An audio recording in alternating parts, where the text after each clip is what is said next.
हरे कृष्ण। ओम ज्ञानतिमिरान्धस्य ज्ञानाञ्जनशलाकया चक्षुरुन्मिलितं येन तस्मै श्रीगुरवे नमः। श्रीचैतन्यमनोभीष्टं स्थापितं येन भूतले स्वयं रूपः कदा मह्यं ददाति स्वपदान्तिकं। वन्देऽहं श्रीगुरौ श्रीयुतपदकमलं श्रीगुरून् वैष्णवांश्च श्रीरूपं साग्रजातं सहगण रघुनाथान्वितं तं सजीवं साद्वैतं सावधूतं परिजनसहितं कृष्ण चैतन्य देवं श्रीराधा कृष्णपादां सहगण ललिता श्री विशाखान्वितांश्च।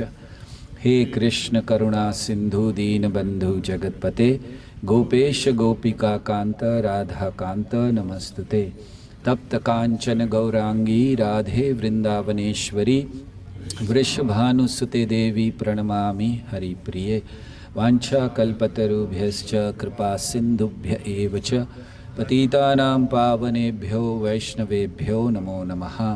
नमो ॐ विष्णुपादाय कृष्णपृष्ठाय भूतले श्रीमते भक्तिवेदान्तस्वामिनिति नामिने। नमस्ते सारस्वती देवे गौरवाणी प्रचारिणे निर्विशेष शून्यवादी पाश्चात्य देशतारिणे। जय श्री कृष्ण चैतन्य प्रभो नित्यानंद श्री अद्वैत गदाधर श्रीवासादि गौर भक्त वृंद। हरे कृष्णा कृष्णा कृष्णा हरे हरे हरे राम राम राम हरे हरे। हरे कृष्णा। हैप्पी न्यू ईयर आप सबको। नववर्ष की शुभकामनाएं।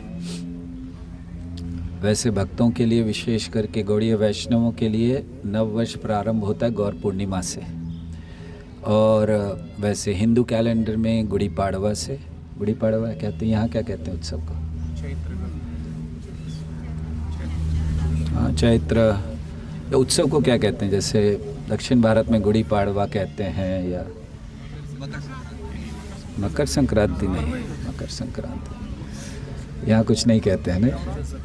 आप लोग के हिंदू, यहाँ पर हिंदू नववर्ष को क्या कहते हैं? हैं? नवरात्रि? नहीं, विक्रम संवत तो है, लेकिन कुछ ऐसा उत्सव का नाम नहीं है। अच्छा, खैर दक्षिण भारत में उसको गुड़ी पाड़वा कहते हैं, कहीं पर उगादी कहते हैं। तो ऐसे बहुत सारे नववर्ष का प्रारंभ है। हम लोग हिंदू नववर्ष कह लेते हैं उसको, लेकिन हमारे लिए गौर पूर्णिमा नववर्ष है। मगर आज दुनिया भर में नववर्ष मना रहे हैं।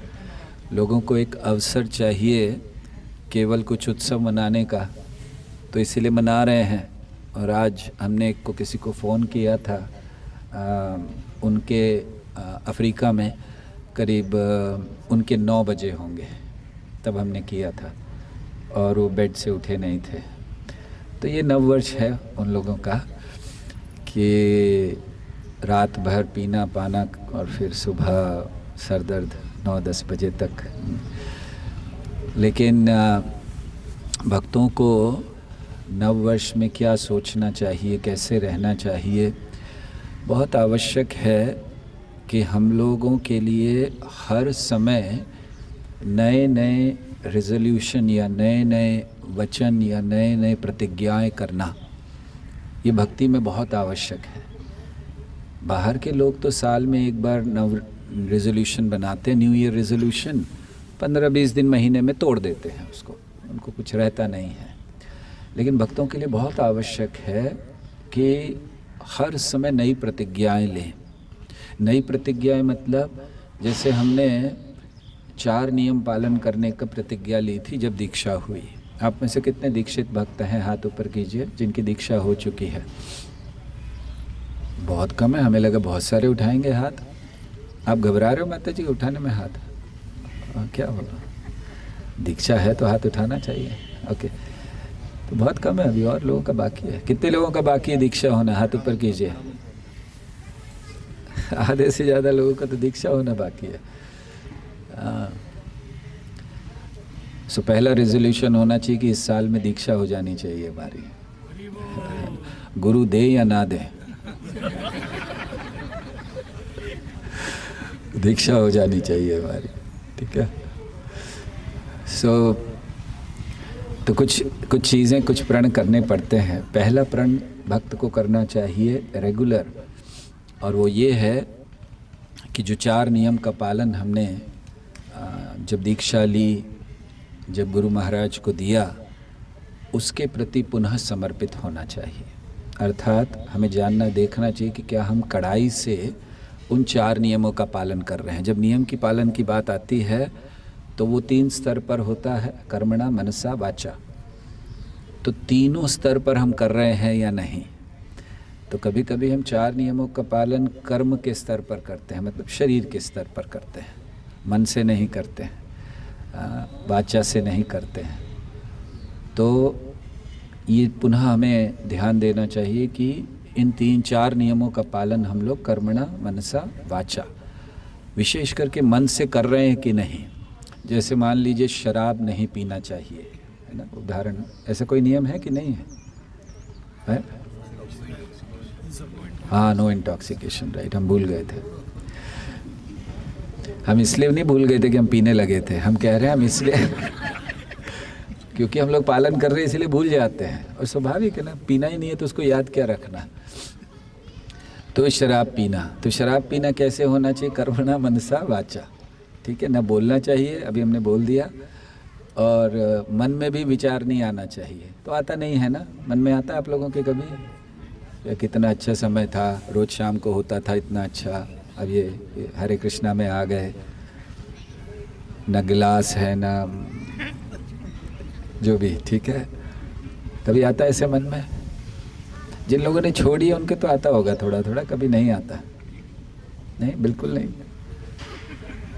चलो ठीक है, कोई बोलेंगे थोड़ी यहाँ पर कि आता है तो। हाँ जी, टेस्ट नहीं किया कभी आपने? भाई करवाइए इनको कुछ कर। इतना दुख हो रहा है इन्होंने कि कभी टेस्ट नहीं किया है।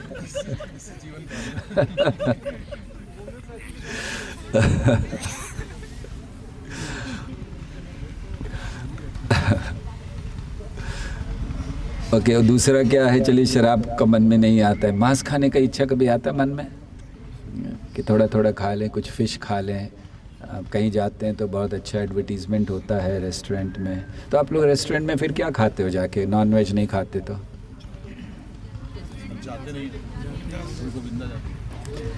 ये तो आप कह रहे हो, कितने लोग रेस्टोरेंट में जाते नहीं हैं? क्या बात करें, सबने हाथ उठा लिए तो पक्का? फिर तो हमारा प्रवचन ही कैंसिल करना चाहिए।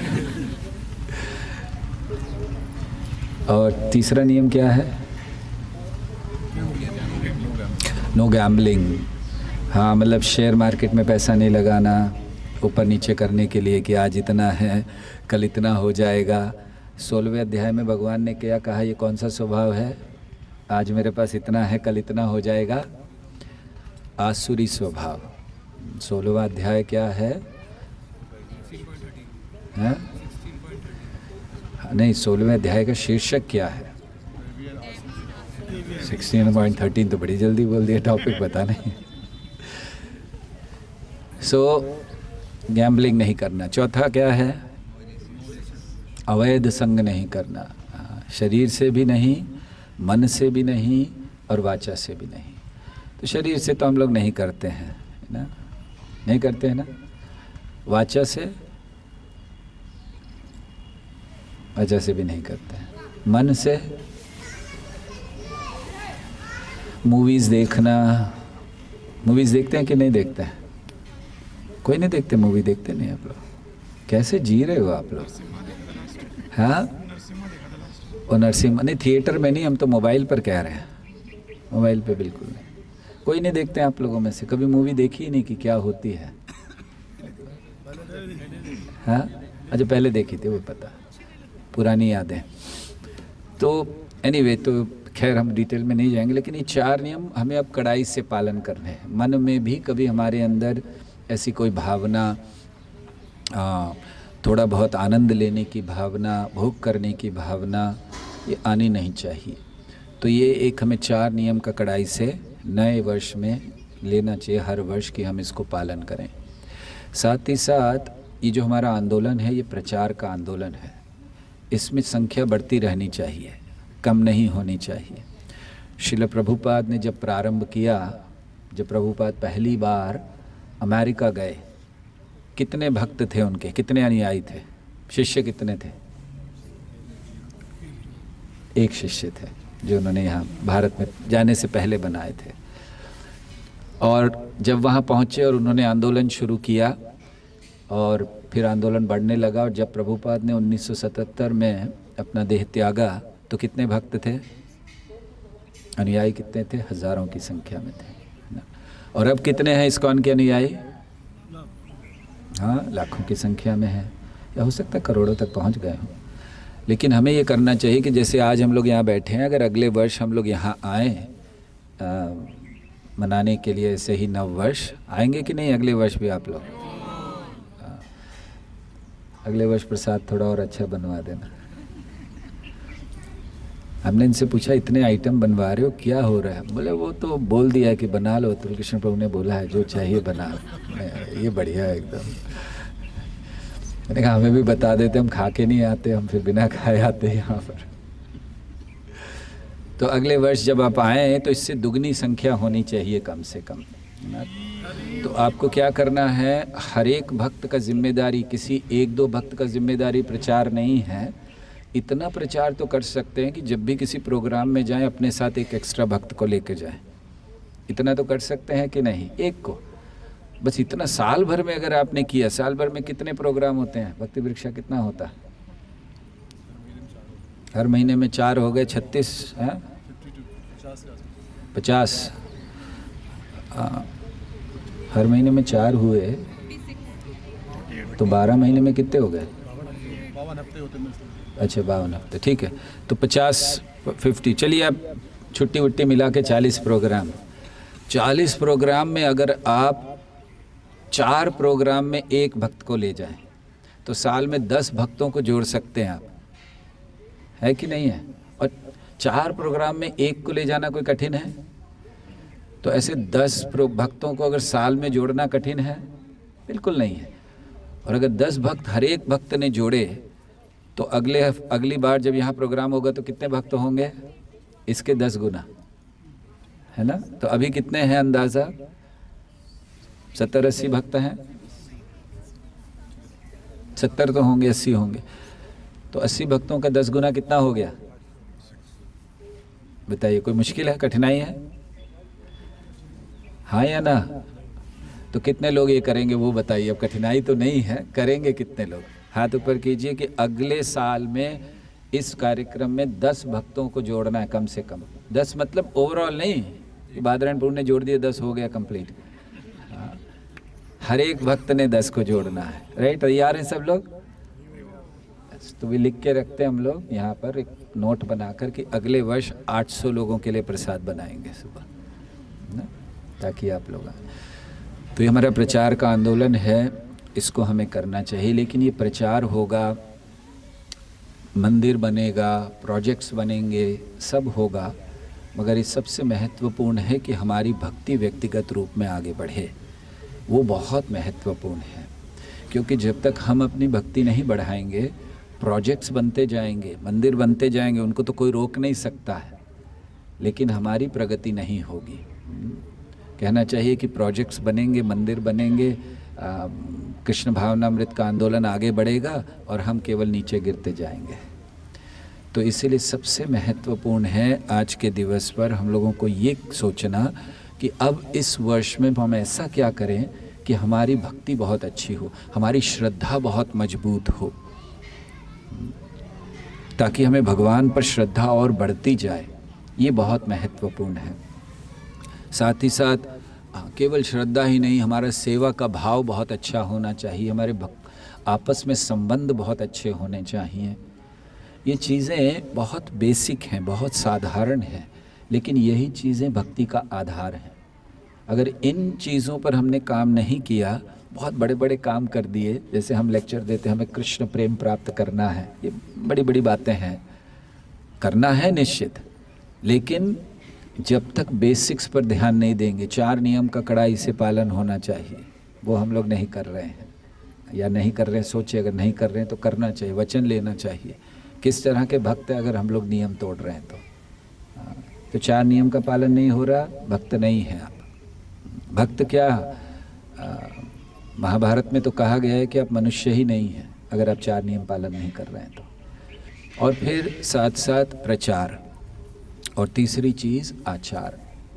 हमें बहुत अच्छे से अपनी भक्ति को बढ़ाना है। जिस तरह से हम भक्ति कर रहे हैं, ये कहना चाहिए ये सोशलाइजिंग है। सोशलाइजिंग समझते हो आप लोग? क्या कहते हैं हिंदी में सोशलाइजिंग को?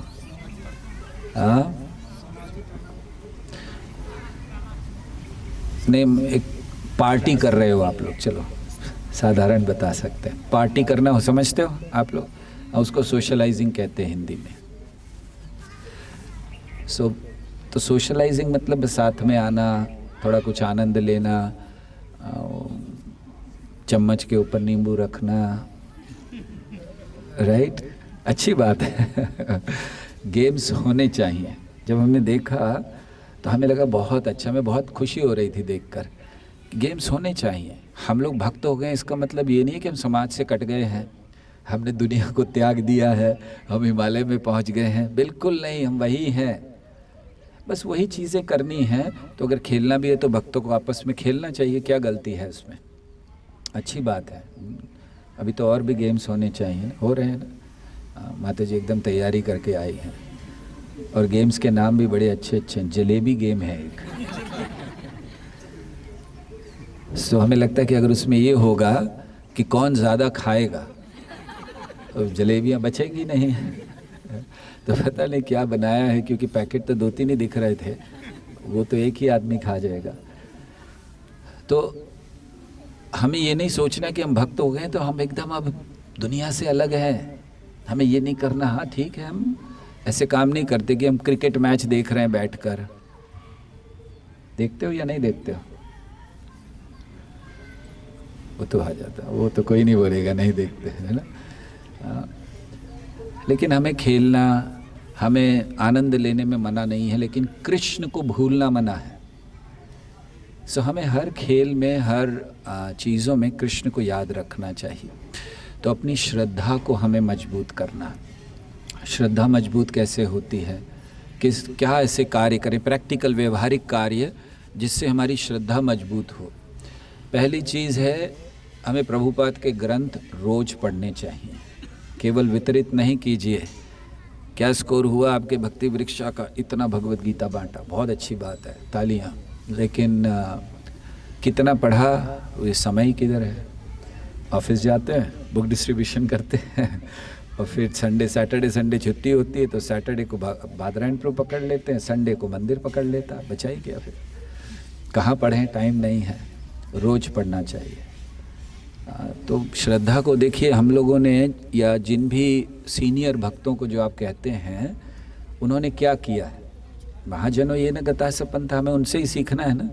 आज वो लोग बहुत ऊंचे स्तर पर हैं, उनका समर्पण बहुत ऊंचे स्तर पर है, तो हम उनसे क्या सीख रहे हैं? तो हमें सीखना है कि उन्होंने क्या किया। हम आपको बताएं, हम ऐसे कई वरिष्ठ भक्तों से मिले हैं जो रोज़ बुक्स पढ़ते हैं, प्रभुपाद के लेक्चर सुनते हैं, बिना हुए वो सोते नहीं हैं। हमें बहुत आश्चर्य हुआ था, कई साल पहले हम राधा गोविंद महाराज से मिलने गए थे। तो हम उनको इनवाइट कर रहे थे, महाराज आइए कथा के लिए। तो बोले कि नहीं ऐसा है वैसा, शेड्यूल बताया, तो उसमें बीच में 7 दिन था। तो महाराज 7 दिन का समय है ना बीच में, तो उसमें आ जाइए। अरे पढ़ना भी तो होता है। महाराज कह रहे, महाराज आपको क्या ज़रूरत है पढ़ने की? बोले नहीं। तो फिर हमने उनके जो असिस्टेंट उनसे पूछा था। सो महाराज हर क्लास के पहले 4 घंटा पढ़ते थे। आप सोचिए, राधा गोविंद महाराज, हम लोग बोला रहे तो क्यों पढ़ते थे? ऐसा नहीं कि उनको ज्ञान चाहिए ये नहीं, उनका तो स्तर अलग है, लेकिन वो फिर भी एक उदाहरण भी प्रस्तुत करना है। और ऑफ कोर्स प्रभुपाद के ग्रंथ हैं, अन्य ग्रंथ वो पढ़ा करते थे। तो हमें रोज पढ़ना है। आप में से कितने लोग प्रभुपाद के ग्रंथ रोज पढ़ते हैं? रोज बिना चूके। देखिए 1 2 3 4 5 6 7 8 भक्त केवल। हाँ, और ये आपकी ही समस्या नहीं है, 6-7 साल पहले ILS हुआ था। ILS है इस्कॉन लीडरशिप संघा, जहाँ सारी दुनिया के लीडर्स आते हैं मायापुर में, और उनका एक संघ होता है, उनको ट्रेनिंग दी जाती। तो उसमें एक सर्वे किया गया, सबसे पूछा गया आप कितना देर पढ़ते हो, आपने कितने ग्रंथ पढ़े हैं प्रभुपाद के। पहला प्रश्न ये था, कितने ग्रंथ पढ़े हैं, रोज़ कितना पढ़ते हो, इत्यादि इत्यादि। तो वहाँ पर सर्वे में ये आया कि आई थिंक 60 या 70% से अधिक लीडर्स ने प्रभुपाद के पूरे ग्रंथ ही नहीं पढ़े, बाकी तो बात भूल जाइए। तो हम लोग जिस आंदोलन में हैं, उस आंदोलन के प्रति समर्पण का भाव तब आएगा जब हम उनके संस्थापक आचार्य के द्वारा जो ज्ञान दिया गया है उसको अपने अंदर लेंगे। वही नहीं लेंगे तो हमारे संस्था के प्रति कैसे समर्पण का भाव होगा, कृष्ण के प्रति समर्पण का भाव कैसे होगा। तो हमारी रिक्वेस्ट ये है कि आप लोग केवल नाम के भक्त मत बनिए। सैफरन पहन लिया, खैर आप में से तो किसी ने सैफरन नहीं पहना, सैफरन पहन लिया, तिलक लगा लिया, सर शेव कर लिया, बस बढ़िया भक्त हैं। क्यों हार पहना रहे हैं लोग, ये नहीं, दिखावे के नहीं, हमें हृदय से भक्त बनना। तो इसीलिए श्रद्धा को मजबूत करना चाहिए, हृदय से भक्त बनने के लिए बहुत आवश्यक है हमारे लिए। सो जब हम लोग भागवत पढ़ते हैं, भगवत गीता पढ़ते हैं, तो ज्ञान बहुत मजबूत हो जाता है। जैसे गीता में इतने सुंदर सुंदर श्लोक हैं जिसमें हमें ज्ञान मिलता है। जैसे भगवद्गीता में कहा गया है कि बहुशाखा ही अनंताश्च। बहुशाखा मतलब हमारी जो बुद्धि है वो बहुत शाखाओं में विभक्त नहीं होनी चाहिए। एकेह कुरु नंदनः, एक तरफ रहनी चाहिए हमारी बुद्धि। तो वो एकेह कुरु नंदन क्या है, बस कृष्ण भक्ति करना है। इधर उधर बहुत ज़्यादा ये सोचना कि अन्य चीज़ों से हमारी सफलता हो सकती है, उसको त्यागना चाहिए। सो भक्ति वो मार्ग है जिसके द्वारा हम कृष्ण को अपने वश में करते हैं, और उसके लिए श्रद्धा मजबूत चाहिए। तो श्रद्धा मजबूत करने के लिए सबसे पहली चीज़ हमने बताई, क्या बताया, याद है किसी को? 4 नियम कड़ाई से पालन, और प्रचार करना है। तीसरा, प्रभुपाद के ग्रंथों को बहुत अच्छे से पढ़ना, और चौथा, भक्तों में प्रेम का संबंध बहुत ज़रूरी है। हम लोग छोटी छोटी चीज़ों से विचलित हो जाते हैं ना, किसी ने कुछ कह दिया, चलो भक्ति वृक्ष नहीं जाना, मंदिर नहीं जाना है। भक्तों में बहुत प्रेम का संबंध होना चाहिए। कैसा प्रेम का संबंध, अगर कोई भक्त कष्ट में है तो उसको सहयोग करने के लिए बाकी सारे भक्तों को खड़े रहना चाहिए। दूसरा, भक्त को देखकर आनंद आना चाहिए। आप में से कितने लोगों को एक दूसरे को देखकर आनंद नहीं आता है? हाथ उठाइए। सबको आता है या गलत प्रश्न पूछ लिया? अच्छा, आपको एक दूसरे को देखकर आनंद आता है, ऐसे कितने भक्त हैं? सब उठा रहे हो? पक्का? वो बड़ा अच्छा लगता है। ऐसा लगता है कि आज बस जीवन की संतुष्टि हो गई एकदम, अब और कुछ नहीं चाहिए जीवन में। भक्तों को देख लिया, दर्शन कर लिए। सो भक्तों में प्रेम का संबंध बहुत आवश्यक है। इसको हमें अपने जीवन में उतारना चाहिए। प्रेम के संबंध कैसे हों? प्रेम का संबंध होता है जब हम एक साथ रहते हैं, एक साथ जाते हैं, यात्राओं में जाते हैं, भोजन करते हैं, प्रसाद साथ में लेते हैं, या जैसे ऐसे आते हैं। ये सब प्रेम का संबंध बढ़ाने के लिए। सो हमें वो संबंध भी बढ़ाने चाहिए। और साथ साथ जब हम भागवत पढ़ते हैं या गीता पढ़ते हैं तो उसके जो उदाहरण हैं उनको अपने जीवन में उतारने का प्रयास करना चाहिए। जैसे भागवत में महाराज चित्रकेतु की कथा दी गई है, जो आगे चलकर वृत्रासुर बने। बहुत सुंदर कथा है और बहुत ज्ञान देने वाली कथा है। तो उससे हमें ज्ञान, ऐसे प्रसंगों से ज्ञान लेना है। अम्बरीश महाराज की कथा, जिनके मन में भक्तों के प्रति कोई अपराध की भावना है तो उनको अम्बरीश महाराज की कथा पढ़नी चाहिए। तो जब हम लोग ऐसी कथाएं पढ़ते हैं, जैसे महाराज चित्रकेतु की कथा, इतने सुंदर उपदेश हैं उसमें, उस कथा में। चित्रकेतु महाराज अपने राजा थे, बहुत बड़े राजा, और उनका एक रिकॉर्ड है जो शायद किसी का रिकॉर्ड नहीं है। जानते हैं क्या रिकॉर्ड है चित्रकेतु महाराज का?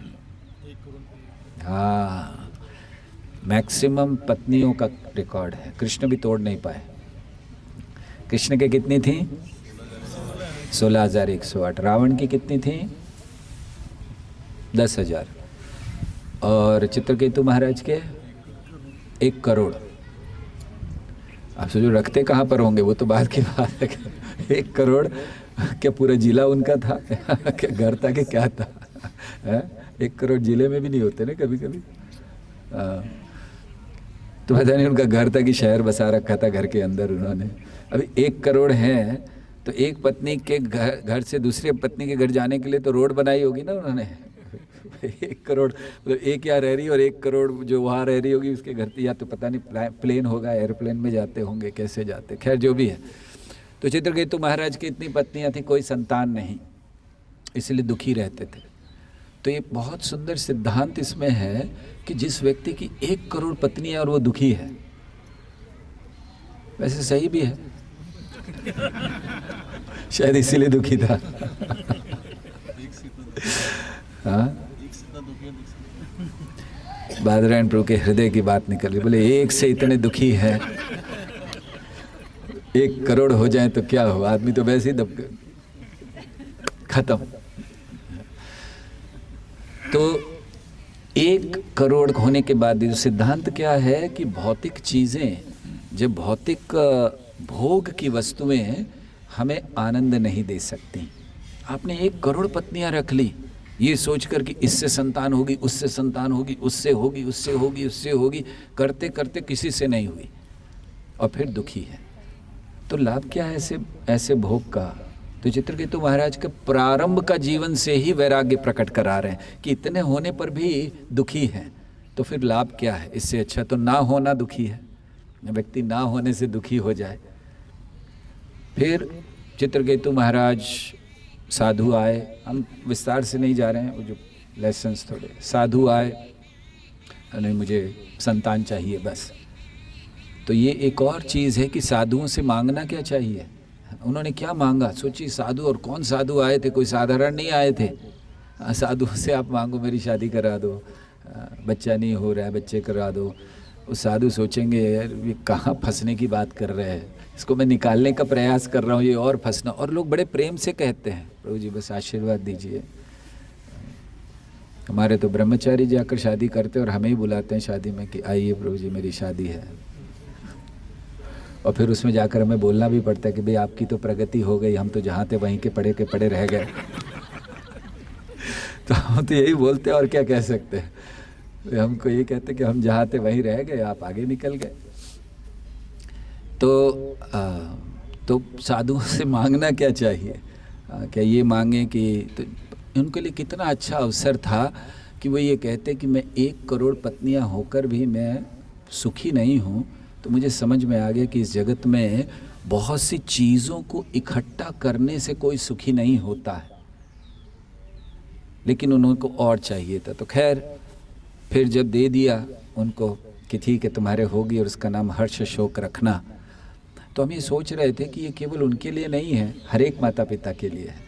संतान तो हर्ष शोक ही होती है ना, कि जब थोड़ा बहुत समय हर्ष आनंद देते हैं और थोड़ा बहुत समय शोक देते हैं, तो उनको हर्ष शोक रखना। अब उनको संतान हो गई, उनकी बाकी जितनी पत्नी, एक ही को हुई संतान, बाकी जितनी पत्नी थी वो द्वेषी हो गई।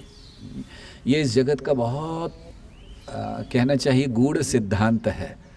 आपसे कोई भी व्यक्ति द्वेष करने लगेगा इसलिए नहीं कि आपने उसके प्रति कोई गलत किया है, इसलिए कि उसके पास आपसे अधिक है। अब जिस पत्नी ने बच्चे को जन्म दिया था उसकी तो कोई, उसने किसी से द्वेष नहीं किया था, बस उसके संतान हो गई, तो बाकी सारी जितनी पत्नियां हैं वो द्वेष करने लगी। तो ये इस जगत का सिद्धांत है। ये हम इसलिए बता रहे हैं कि हमें इन सिद्धांतों से बाहर आना है।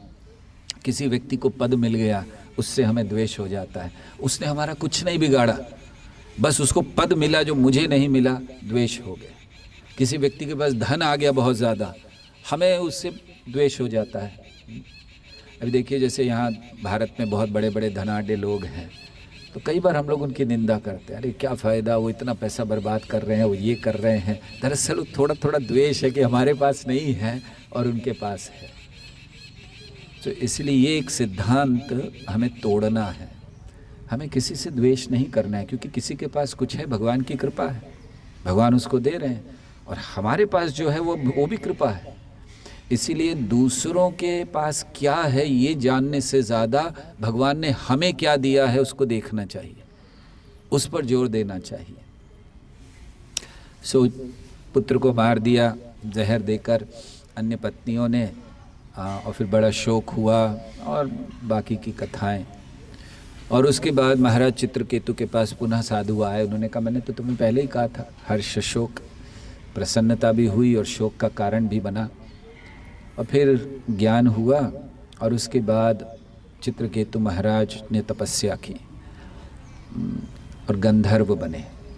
वैसे उनके लिए कहा गया है कि उन्होंने सबसे कम समय में भगवान को प्राप्त किया, 7 दिनों के अंदर। कहीं वर्णन नहीं कि किसी ने 7 दिन की तपस्या में भगवान को प्राप्त कर लिया। हम तो देखते हैं कि हजारों साल तपस्या की। वृष्णि सुतपा 1000 साल तपस्या कर रहे हैं, वृष्णि सुतपा।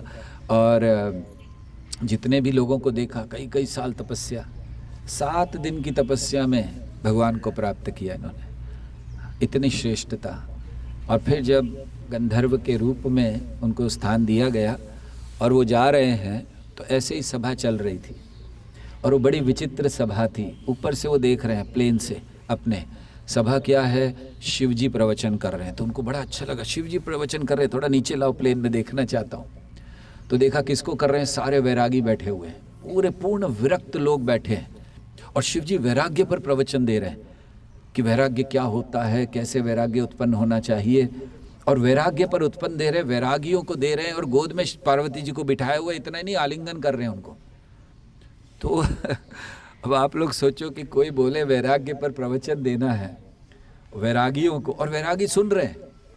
आश्चर्य की बात, ऊपर से देख रहे थे क्या दृश्य है, सारे वैरागी बैठे सुन रहे हैं, ये वैराग्य पर बोल रहे हैं, और कहाँ वैराग्य है, अपनी पत्नी को आलिंगन कर रहे हैं। तो ये देखकर चित्रकेतु को हंसी आ गई।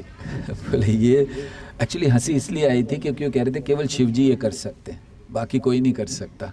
क्यों, कौन इतना धीर व्यक्ति होगा, वो तो भोगों में पड़ जाएगा। तो लेकिन पार्वती ने गलत समझा और पार्वती ने श्राप दे दिया। और उस समय बहुत सुंदर शिवजी का वर्णन है कि शिवजी ने कैसे स्थिति को देखा। तो जैसे ही श्राप दिया, वो नीचे उतर कर आए प्लेन से, उन्होंने दंडवत प्रणाम किया, पार्वती जी को प्रणाम किया कि थैंक यू, धन्यवाद, आपने मुझे दिया ये मैं। लेकिन उन्होंने वापस ये कुछ समझाया नहीं कि मेरी गलती नहीं थी, या उनको श्राप नहीं दिया, उन्होंने स्वीकार किया, चले गए। तो शिव जी कहते ये भक्त हैं भगवान के। देखो शिव जी पार्वती को कह रहे थे तुम अपने आप को बहुत बड़ा समझती हो, बहुत श्रेष्ठ समझती हो, देखो ये भक्त है, कोई गलती के बिना उसको श्राप मिला, उसने स्वीकार किया कि हाँ इतने श्रेष्ठ लोगों ने दिया, कुछ उसमें आगे अच्छा ही होगा। दरअसल जब हमें ऐसी चीज़ें होती हैं तो हमें ये मानना चाहिए कि अगर किसी श्रेष्ठ व्यक्ति से कुछ आ रहा है, नारद मुनि अगर नल कुंवर मणिग्रीव को श्राप दे रहे हैं तो अच्छा ही होगा। तो उन्होंने स्वीकार किया। तब शिव जी ने ये कहा कि देखो नारायण परा सर्वे न कुतश्चन बिभ्यति स्वर्ग अपवर्ग नरकेशु अपि तुल्यार्थ दर्शिनः। कि जो भगवान के भक्त होते हैं उनके लिए क्या है, स्वर्ग अपवर्ग नरक जो भी है एक समान है, उनको कोई चिंता नहीं कहीं रहने की। ये एक भाव हम सबको लाना चाहिए। आप 100 गज के घर में रह रहे हैं या 1000 गज के घर में रह रहे हैं या 2 बेडरूम वाले फ्लैट में रह, वो कितने गज का होता है, गज होता है उसमें कि नहीं होता? नहीं, फ्लैट अपना है 1000 स्क्वायर फीट का है, जो भी है, तो उसमें रह रहे हैं। ना कुतश्चन बिभ्यति, हमें कोई चिंता करने की ज़रूरत नहीं है, हम जहाँ हैं वहाँ भगवान की भक्ति कर सकते हैं। तो चित्रकेतु महाराज फिर बने वृत्रासुर, और वृत्रासुर बनकर जो भाग्य उनका मिला। देखिए पार्वती जी अगर किसी को श्राप दें तो उसका नुकसान नहीं हो सकता, वृत्रासुर बनकर जो उसको लाभ हुआ, वो लाभ बड़े बड़े योगियों को नहीं होता। तो जब युद्ध कर रहे हैं इंद्र से, इंद्र आदि घबरा गए, भगवान के पास गए, कैसे मारे इसको, ये तो मर ही नहीं रहा है। आपको पता है इंद्र का वज्र 1 साल तक, जब मारा वृत्रासुर को, 1 साल तक उसका गला काट रहा था, काट नहीं पाया इंद्र का वज्र। आप सोचिए, जो एक क्षण में सब कुछ समाप्त कर सकता है, वो काट नहीं पाया। और वृत्रासुर जिस समय मरने के लिए तैयार हुए, इंद्र के साथ युद्ध कर रहे थे, तो उन्होंने जब देखा कि इंद्र के हाथ में वज्र, उनको पता था ये वज्र मेरी मृत्यु के लिए बना है और मैं निश्चित मरूंगा क्योंकि भगवान की इच्छा है। और उस समय तो कह रहे थे मारो मारो मुझे। दरअसल युद्ध के समय इंद्र के हाथ से वज्र गिर गया, इंद्र ऐरावत से गिर गए नीचे, और इंद्र को बड़ी शर्म आई। इंद्र उठा भी नहीं रहे थे वज्र को, क्योंकि उनको बड़ी शर्म आ रही थी कि मैं इंद्र का, देवताओं का राजा, और एक असुर से ऐसे बुरी तरह हार गया हूँ, अब नहीं उठाऊंगा। तो वो रथ पर खड़े थे वृत्रासुर, उन्होंने कहा उठाओ उसको, उठाओ, अरे मुझे मारने के लिए बना है वो, चिंता मत करो, मैं मरूंगा, उठाओ उठाओ और मारो मुझे। और मारो क्यों? क्योंकि वो कहते कि मरने के बाद मैं तो जा रहा हूँ भगवान की सेवा में, और तुम मूर्ख इंद्र यहीं पड़े रहोगे। तो सच्ची विजय और सच्ची पराजय क्या है, ये हमें इंद्र और वृत्रासुर के संवाद से मिलता है। वृत्रासुर बहुत सुंदर बात कहते हैं, अहम हरे तव पादैकमूलो दासानुदासो भवितास्मि भूय। अहम हरे तव पादैकमूलो दासानुदास भवितास्मि भूय, कि मैं जा रहा हूँ, कहाँ जा रहा हूँ? दासानुदास बनने के लिए, और तुम इंद्र पड़े रहो यहीं पर। तो ये सच्ची भक्ति का लक्षण है कि हम क्या चाहते हैं कि यहीं पड़े रहें, और इसीलिए हम इन चीज़ों में फंसे कि मुझे ये प्राप्त हो जाए, मुझे वो प्राप्त हो जाए, इसके बिना मेरे को आनंद नहीं, उसके बिना आनंद नहीं, किसी व्यक्ति से आनंद लेना, किसी स्थिति से आनंद लेना, कुछ धन से आनंद लेना। हमें कृष्ण में आनंद लेना सीखना चाहिए। जब तक ये नहीं है, चिंता बनी रहेगी हमेशा। इसीलिए अहम हरेर तव पादै कमूलो, एक ही जगह जाना है मुझे, कहाँ? श्री कृष्ण के चरण कमलों में। और उसको हमें प्राप्त करने के लिए बड़ी गंभीरता चाहिए, उस धाम में जाने के लिए बहुत गंभीरता चाहिए। इसीलिए हर क्षण गंभीरता को लाना है। भगवान का धाम ऐसे लोगों के लिए नहीं है जिनके हृदय में गंभीरता नहीं है, ऐसे लोगों के लिए नहीं है जिनके हृदय में भक्ति नहीं है, ऐसे लोगों के लिए नहीं है जो बहुत ज़्यादा अभी भी एक पाँव इधर और एक पाँव उधर कर रहे हैं कि हम थोड़ी भक्ति भी कर लें, हर सैटरडे को भक्ति वृक्षा जाकर, और फिर साथ साथ बाकी के 6 दिन बड़ा आराम भी कर लें, या भक्ति के द्वारा हम कुछ प्राप्त कर लें। मैं इतनी अच्छी भक्ति करूँगा कि एक दिन टेम्पल प्रेसिडेंट बन जाऊँगा। कुछ नहीं होना। जो टेम्पल प्रेसिडेंट्स हैं उनको पूछो क्या करना, वो तो कहते जब छोड़ने का अवसर हो बहुत जल्दी छोड़ देते हैं। एक्चुअली टेम्पल प्रेसिडेंट बनने का अधिकार केवल उस व्यक्ति को है जिसको बिल्कुल इच्छा नहीं है टेम्पल प्रेसिडेंट बनने की। आप में से कितने लोगों को टेम्पल प्रेसिडेंट बनने की इच्छा है? हाथ ऊपर कीजिए। किसी को नहीं? देखिए आप सब योग्य हैं टेम्पल प्रेसिडेंट बनने के। अभी हमने कहा ना कि तो उसको बनाना चाहिए जिसको इच्छा ही नहीं है, तो आप सब योग्य हैं बनने के लिए। तो हम भक्ति इसीलिए ना करें, हम भक्ति करें कि मुझे कृष्ण के धाम जाना है। रोज़ याद दिलाइए अपने आप को, केवल नए साल में नहीं, हर रोज़ हमारे लिए नव वर्ष है। याद दिलाइए कि मुझे कृष्ण के धाम जाना है। ये सब चीज़ों में नहीं पढ़ना, बहुत पढ़ लिया, अब जाना है। तो ऐसे भक्ति, ऐसी श्रद्धा, ऐसा भक्तों का संग, इसका लाभ हमें लेना चाहिए। बहुत जन्मों के बाद मिला है, इसको भूलना नहीं चाहिए। हरे कृष्णा कृष्णा कृष्णा हरे हरे, हरे राम। भगवान के धाम में जाने के लिए वहाँ पर क्या क्या योग्यता होनी चाहिए? जो सारे मतलब एकदम मेरे मन में ऐसा ख्याल आता है कि वहाँ बिल्कुल एकदम पवित्र होके सारे अंदर के कलमश दूर हुए, तभी वहाँ प्रवेश मिल पाएगा। ये बात तो है। देखिए ऐसे भगवान का धाम ऐसा है कि अगर आपने यहाँ पर पाँव जमाया हुआ है तो फिर भगवान लेके नहीं जाते हैं। हमें एक पाँव अगर आगे बढ़ाना है तो उठाना पड़ता है ना कहीं से।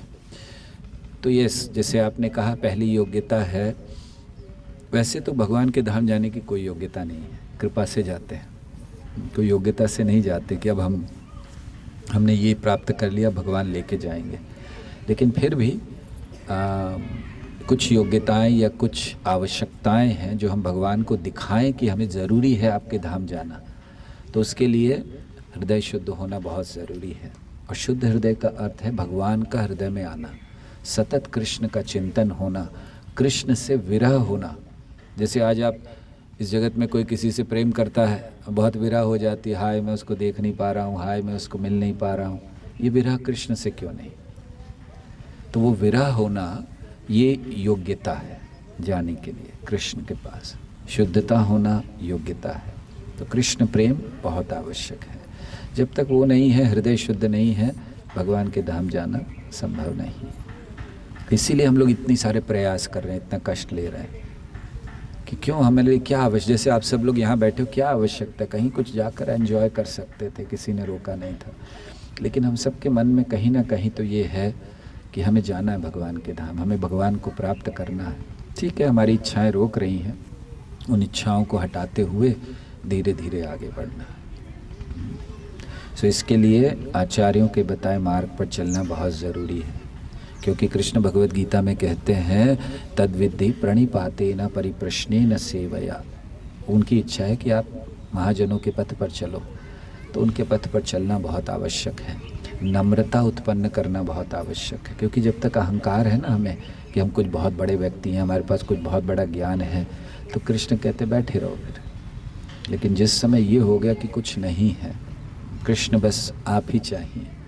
जैसे हम उस दिन उदाहरण दे रहे थे एक बच्चे का, आप सब अधिकतर आते ही हैं सुबह की क्लास में, राइट, या नहीं आते? तो हम उस दिन उदाहरण दे रहे थे कि एक बच्चा होता है, उसको खिलौना दिया जाता है, तो बच्चे को थोड़ी देर खिलौना अच्छा लगता है, फिर वो तोड़ के फेंक देता है। और फिर एक समय आता है जब बच्चे को केवल माँ चाहिए, उसको खिलौना दो, उसको खाने के लिए दो, उसको घुमाने ले जाओ, कुछ नहीं, वो रोता है जब तक माँ की गोद में नहीं जाता। तो जब तक वो भाव हमारा नहीं है, हमें भी भगवान ने कुछ खिलौने दिए हैं, कुछ खिलौने बाहर खड़े हैं गाड़ी के रूप में, है ना, कुछ खिलौने आप लोगों ने वहाँ बना रखे हैं अपने अपने सेक्टर्स में, कुछ लोगों ने वृंदावन में भी बनाए कुछ खिलौने, है ना। सो कुछ भगवान ने खिलौने दिए हैं, गाड़ियाँ दे दी, बंगले दे दिए, पैसा दे दिया, मान सम्मान दे दिया। तो ये सब में हम लोग, तो अगर बच्चा खिलौनों में खुश रहता है तो माँ नहीं आती है उसके पास, अरे ठीक है चुप है ना।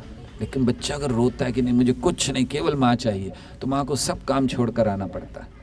हमें उस तरह कृष्ण के लिए रोना सीखना है कि हमें कृष्ण ही चाहिए और कुछ नहीं। ये चीज़ें, ये जो है हमारे पास, ठीक है, ये कृष्ण तक पहुंचने का माध्यम और कुछ नहीं, तब हम भगवान के धाम जाने के लिए तैयार हैं। ठीक है, वैसे हम भगवान के धाम जाते नहीं हैं, भगवान हमें लेके जाते हैं, ये जानना चाहिए। हम जाने का मतलब है हम अपने बल पर पहुंच रहे हैं, भगवान ले जाने का मतलब है कृपा से जा रहे हैं।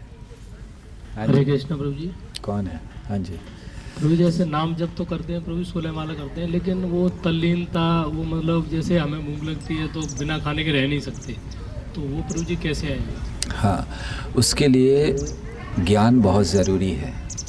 देखिए कभी कभी तल्लीनता या आँखों में आंसू ये भावुकता से भी आते हैं, है ना। आपने कहीं कुछ सुना और अचानक नाम लेते लेते कुछ आ गया तो आँखों में आंसू आ गए, वो क्षणिक है और टिकने वाले नहीं हैं। लेकिन ज्ञान के आधार पर जब आँखों में आंसू आते हैं तो वो सच्चे आंसू हैं। तो इसीलिए पहली चीज़ हमें करनी चाहिए, अगर हमें तल्लीनता लानी है नाम में। देखिए प्रभुपाद ने 24 घंटे में से 2 घंटे के लिए कहा जप करने। प्रभुपाद कह सकते थे ना कि 24 घंटे में से 18 घंटे जप करो, क्योंकि नाम तो सब लेना है, लेकिन बाकी समय उस नाम को अच्छा करने का मार्ग दिया, तल्लीनता लाने का मार्ग दिया, श्रवण करना, सुबह भागवत, शाम को भगवत गीता। तो इसीलिए सबसे पहला ज्ञान आवश्यक है भगवान के नाम में तल्लीनता लाने के लिए। और दूसरा बहुत आवश्यक है कि जिन चीज़ों में हमारी आसक्ति है उसको कम करना, क्योंकि हम लोग जप करते हुए भी हमारा ध्यान रहता है क्या चल रहा है, कहाँ जाना है, आधा घंटा और है, 4 माला निकल जाएगी फटाफट। तो इस भाव से तल्लीनता नहीं आती है। और तीसरी बहुत महत्वपूर्ण चीज़, आप कब कर रहे हो, गुणों का उपयोग कीजिए। सुबह का गुण, सुबह का जो समय है वो सत्व गुण में है, दोपहर का रजोगुण में है। अभी जपमाला करने का प्रयास कीजिए, हाथ ही उठाने चल रहा है, कुछ नहीं होगा। और रात को तो फिर भूल ही जाइए। लेकिन कई लोग जो कहते हैं प्रभु जी रात को 10 बजे तक तो हो ही जाता है, वो जप नहीं है, वो तो खींचना है।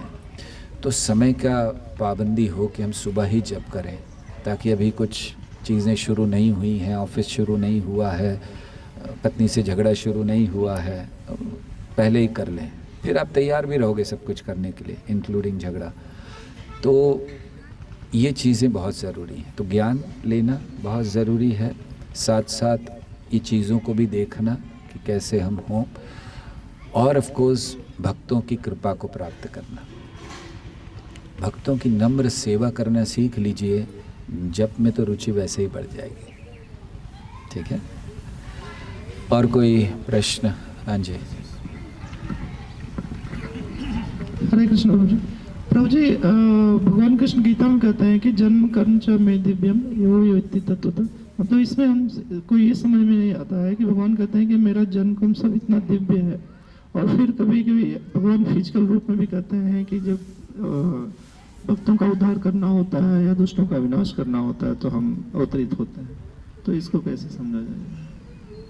तो उसमें विरोध क्या है, मैं नहीं समझ में आया। भगवान तो ये कहते हैं कि मैं कभी हर चीज में व्याप्त हूँ जो है। हाँ जी। फिर वो फिजिकल रूप में कैसे?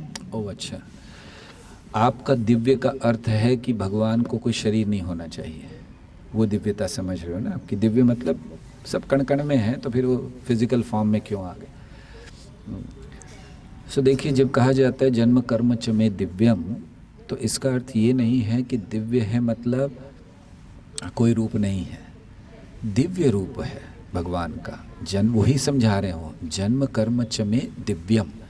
तो दिव्य का अर्थ क्या होता है? दिव्य का अर्थ होता है हमारी तरह नहीं है। जैसे हम लोगों का जन्म हुआ, कैसे हुआ? वो खून से लथपथ निकले बाहर, और फिर साफ वाफ किया हम लोगों को, और फिर ये बढ़ रहा है, भौतिक तत्व हैं हम लोग, हम वही हैं आत्मा, लेकिन शरीर बढ़ता जा रहा है, और फिर एक दिन समाप्त हो जाएगा। ये भगवान का शरीर नहीं है। तो दिव्यता क्या है?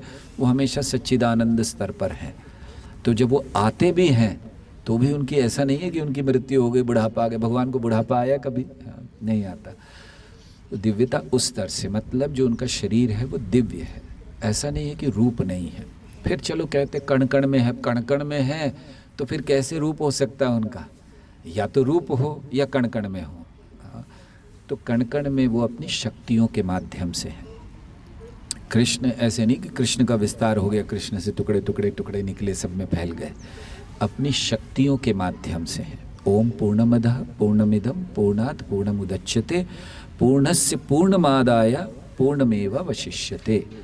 तो भगवान से पूर्ण निकल भी जाते हैं जैसे जीव, तो भी भगवान पूर्ण रहते हैं।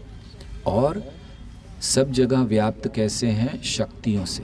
जैसे भूमि रापो नलो वायु खम मनो बुद्धि रेव च। आप जो भी देख रहे हो इन्हीं चीज़ों का रूपांतरण है। आप जिस पर बैठे हो भूमि है ना, जो अनुभव कर रहे हो हवा है ना, जो पियोगे पानी, तो इन्हीं चीज़ों का रूपांतरण सब कुछ है। दीवार देखो, जो भी देखो। तो इसलिए भगवान कण कण में है, क्योंकि उनकी और उनकी शक्तियों में भी अंतर नहीं, जैसे उनके नाम और उनमें अंतर नहीं है। तो इस दृष्टि से कहा जाता है कि भगवान कण कण में है। लेकिन ऐसा नहीं कि उनका रूप छिन्न भिन्न होकर सब कण कण में फैल गए, अब उनका रूप नहीं हो सकता, ऐसा नहीं है। ठीक है, तो इसको याद रखिए, कण कण में अपनी शक्तियों के माध्यम से है, और ये शक्ति है उनकी, हर कण में उनकी शक्ति है। यस, और कोई प्रश्न? हरे कृष्ण प्रभु जी, धन्यवाद प्रणाम। प्रभु जी, मैं पूछ रहा था, जैसे जीव हैं और भक्त हैं, तो क्या उनको कभी आत्म साक्षात्कार होता है? और होता है तो उसके लक्षण क्या है कि जीव को आत्म साक्षात्कार हो गया, ये भौतिक शरीर जो है उससे भी जो आत्मा का ज्ञान है उसको प्राप्त हो गया, तो उसके क्या लक्षण रहेंगे? बहुत अच्छा, वेरी नाइस। देखिए, पहला प्रश्न, आपके प्रश्न के दो भाग हैं कि होता है या नहीं होता, और अगर होता है तो लक्षण क्या है। तो होता है या नहीं होता है ये प्रश्न नहीं आना चाहिए। अगर नहीं होता तो कृष्ण भगवद गीता में, भागवत में, पुराणों में इतना वर्णन नहीं करते कि व्यक्ति को आत्म साक्षात्कारी होना है, आत्मा के स्तर पर आना है। अर्जुन को इतने श्लोक सुना दिए उन्होंने, 11 से लेकर 30 श्लोक दूसरे अध्याय के केवल उसी पर सुना दिए भगवान ने। तो इसलिए ये प्रश्न तो आना ही नहीं चाहिए कि आत्म साक्षात्कार होता है या नहीं होता। और अगर ऐसे मन में आ जाए तो हमें ऐसे आचार्यों के, ऐसे पूर्ववर्ती भक्तों के विषय में सोच लेना चाहिए। जैसे हरिदास ठाकुर 22 बाज़ारों में पीता जा रहा है, अगर आत्म साक्षात्कारी नहीं है तो मर जाते ना। लेकिन उनको तो फ़र्क ही नहीं था, क्योंकि उनको तो पढ़ ही नहीं रहा था, वो तो आत्मा है, उस स्तर पर है। तो आत्म साक्षात्कारी के लक्षण क्या है? तो पहली चीज़, आत्म साक्षात्कार होता है कि नहीं जीव को, निश्चित। अगर नहीं होता है तो भगवान भगवद गीता में इतनी टेंशन ही नहीं लेते बोलने की। जब होने वाला ही नहीं तो बोले क्यों, है ना। और फिर जब भागवत में इतने उदाहरण दिए गए हैं कि लोगों को आत्म साक्षात्कारी जीवों के, जैसे जिनके भीष्म देव देख लीजिए, आत्म साक्षात्कारी जीव हैं, बाणों की शैया पर 53 दिन से पड़े हुए हैं, फिर भी जब कृष्ण सामने आए तो इतनी सुंदर प्रार्थनाएं अर्पण कर रहे हैं। क्या प्रार्थना है भीष्म देव की, याद है किसी को?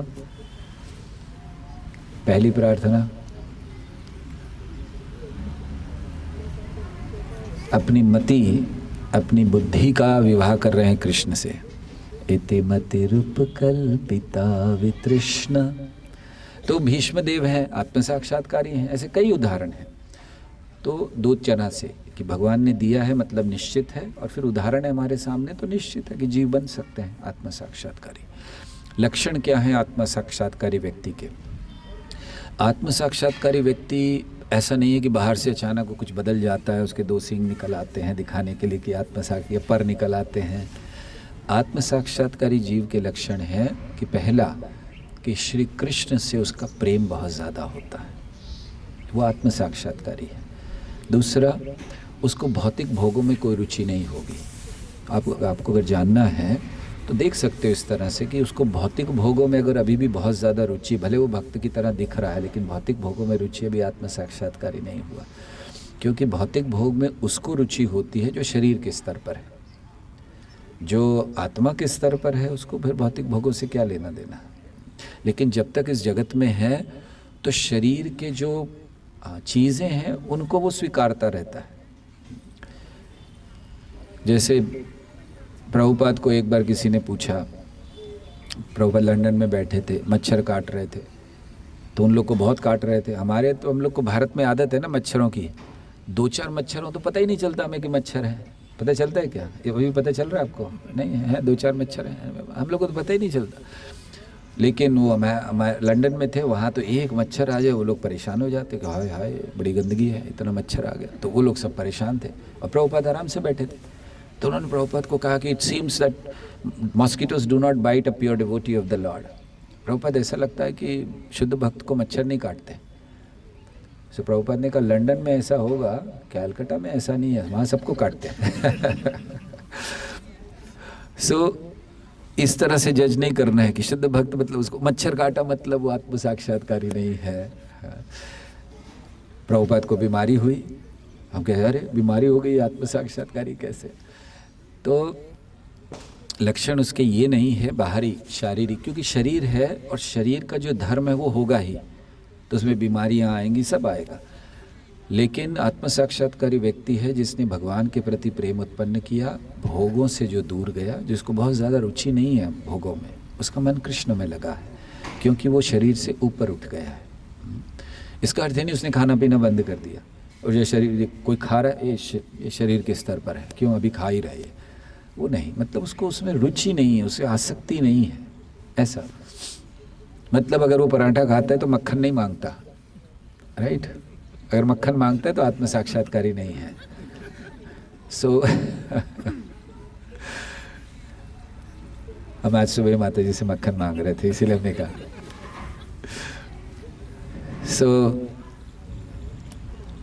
तो उसका अर्थ ये है कि वो ज़्यादा उसको भोगों में रुचि नहीं, कृष्ण में रुचि है, और वो अपनी सेवा कभी बंद नहीं करता, किसी भी अवस्था में सतत सेवा करता रहता है। तो इसका अर्थ है कि वो, क्योंकि कई बार हम स्थितियों के कारण, कुछ तकलीफ़ों के कारण सेवा बंद कर देते हैं, तो सेवा बंद नहीं करता, किसी भी स्थिति में सेवा को चालू रखता है, तो इसीलिए वो आत्म साक्षात्कारी कहलाया जा सकता है। प्लस फिर जब वो बोलता है, जो ज्ञान उसके अंदर है वो सब हमें सिखलाता है, क्योंकि प्रभुपाद समझाते थे ज्ञान विज्ञान, केवल ज्ञान नहीं, उसको प्रैक्टिकली अप्लाई करना भी।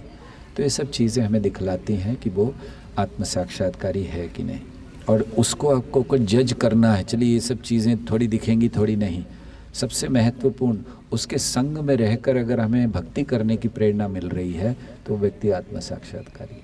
आपको और कुछ देखने की ज़रूरत नहीं है। उसने धोती पहनी है, पैंट शर्ट पहनी है, जीन्स पहनी, कोई फ़र्क नहीं पड़ता, लेकिन अगर उसके संग में रहने से हमें भक्ति की प्रेरणा मिल रही है, वो आत्म साक्षात्कारी है। भले वो कुछ ना भी बोले, हम लोग कई ऐसे भक्तों को मिलते हैं, सीनियर भक्तों को ना, ऐसा नहीं कि वो हमेशा कुछ कहते हैं, तो उनके संग में रहने से ही एकदम लगता है कि बस यही करना चाहिए जीवन, है ना। जैसे चैतन्य महाप्रभु गए, जहाँ जाते थे लोग उनको मिलते थे, बोलते बस अब मैं आपके साथ चल रहा हूँ, सब छोड़ रहा हूँ। महाप्रभु मना करना पड़ता था। तो ऐसे। ओके, और कोई प्रश्न? हाँ जी। हरे कृष्ण प्रभु जी, धन्यवाद नाम। प्रभु जी, अभी जैसे आपने बोला कि थोड़ा माइक पास में रखिए। हाँ, थोड़ा गला कर, इसीलिए पास में रखिए।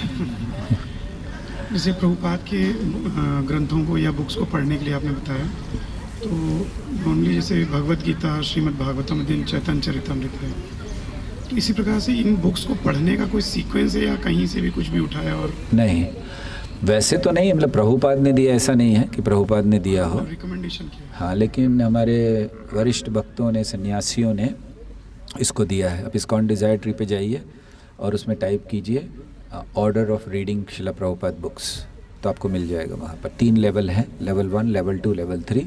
लेवल 1 में कौन सी पढ़नी है, उसके बाद लेवल 2 पे जाना है, उसके बाद लेवल 3 में जाना है। तो वहाँ पर वर्णन है कि कैसे पढ़ना, सीक्वेंस दिया गया है उसका। सब प्रभुपाद की जितनी बुक्स हैं उसको कवर, प्रभुपाद बुक्स ओनली, तो उसको दिया गया, तो आपको मिल जाएगा वो। हमारे पास भी है वो, और हम लोगों ने जो सुबह हिंदी रीडिंग शुरू किया वो उसी ऑर्डर से किया था। तो अब कितनी पूरी हो गई हमारी सारी बुक्स? हैं?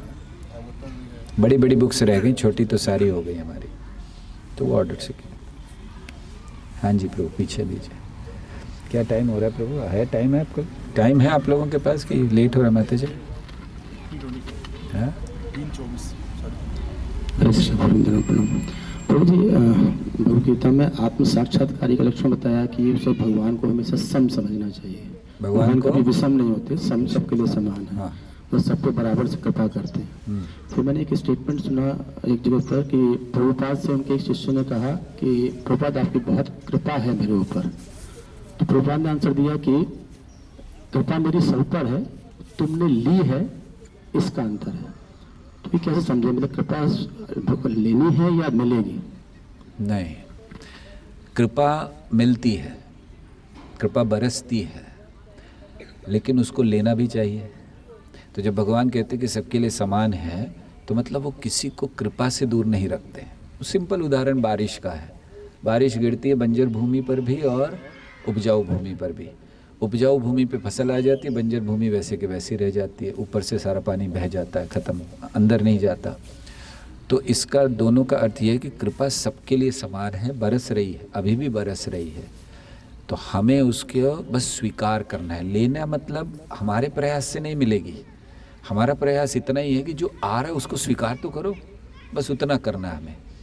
तो वो चीज़ जब नहीं करते हैं, जैसे प्रभुपाद ने कहा बात तमाल कृष्ण महाराज के लिए कही थी, तो ये बात कही उन्होंने क्योंकि कृपा से गुरु जैसे हैं, भगवान है, वो सब पर समान कृपा करते हैं, क्योंकि वो देख नहीं सकते, भेद नहीं कर सकते। भेद कैसे करेंगे कि ये सही नहीं, लेकिन उनका कृपा देने का तरीका अलग हो सकता है, या हम उसको कितने हद तक स्वीकार करते हैं उतने हद तक हमें गुरु की कृपा का अनुभव होता। तो ये बात है। तो दोनों चीज़ है, हमें भी लेनी होती है, लेकिन लेनी अपने बल पर नहीं, वो तो बरस रही है। बस कम से कम जैसे है ना कि आपके सामने लाके किसी ने प्लेट रख दी खाने की, तो कृपा है। अब आप उसको ले ही नहीं रहे हो, खा ही नहीं रहे हो, तो उतना तो करना है। तो प्लेट आना वो कृपा है, भगवान बरसा ही रहे हैं, और बस लेकर मुंह में डालना इतना हमारा प्रयास है। दोनों चाहिए।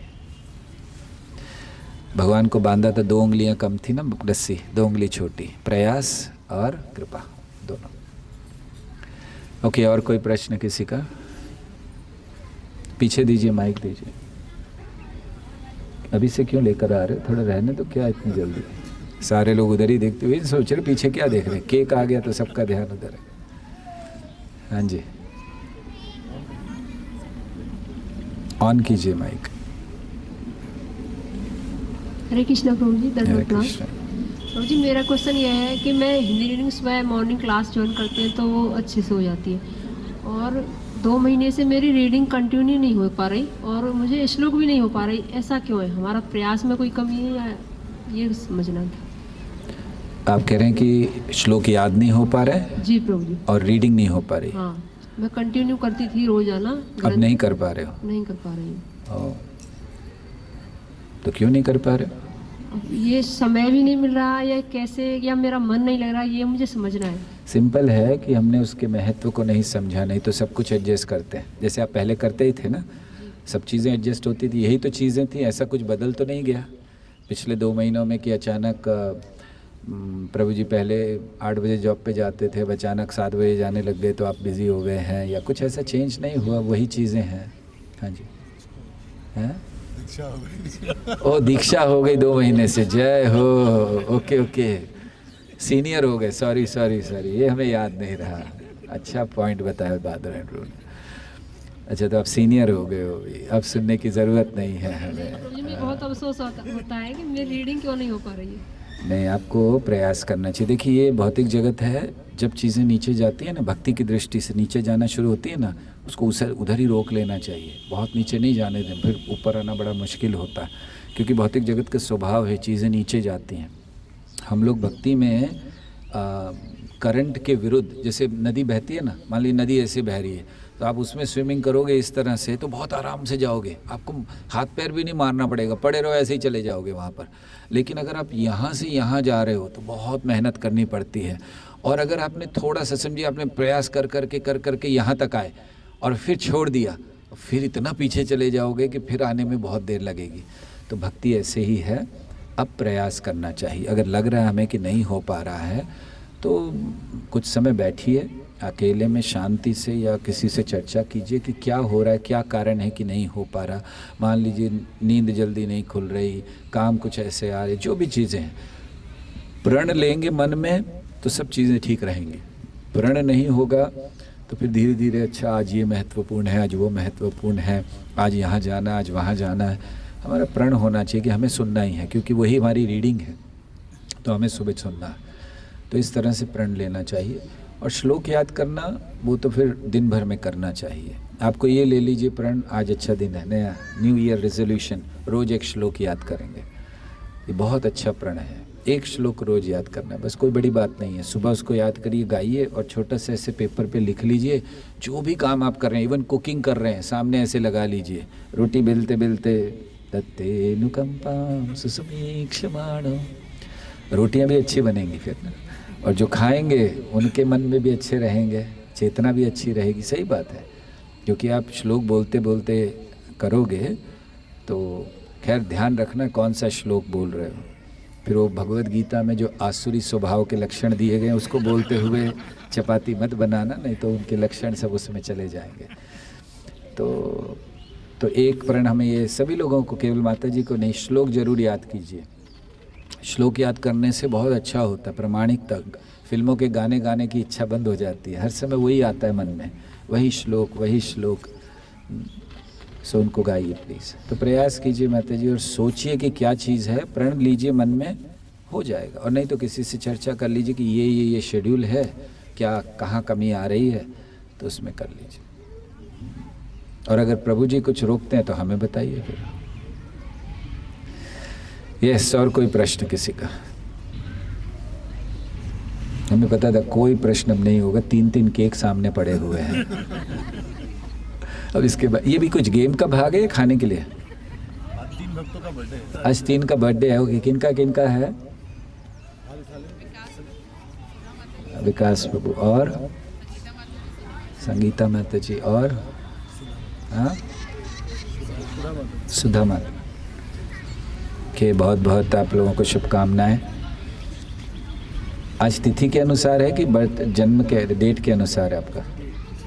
आप लोग तिथि क्या है वो तो पता ही नहीं होगा ना, ठीक है, जानने की भी ज़रूरत नहीं। सो डेट के अनुसार तो आप लोग 1 जनवरी को पैदा हुए, वाह बहुत अच्छा है। सारी दुनिया आपका जन्मदिन मना रही है, इतने सारे मैसेजेस इधर उधर जा रहे हैं। सो हमारी प्रार्थना है भगवान से, श्री कृष्ण से, कि आप इसको अच्छी प्रेरणा दें भक्ति में आगे बढ़ने के लिए, और सदैव आपके मन में उत्साह बनाए रखें सेवा के लिए।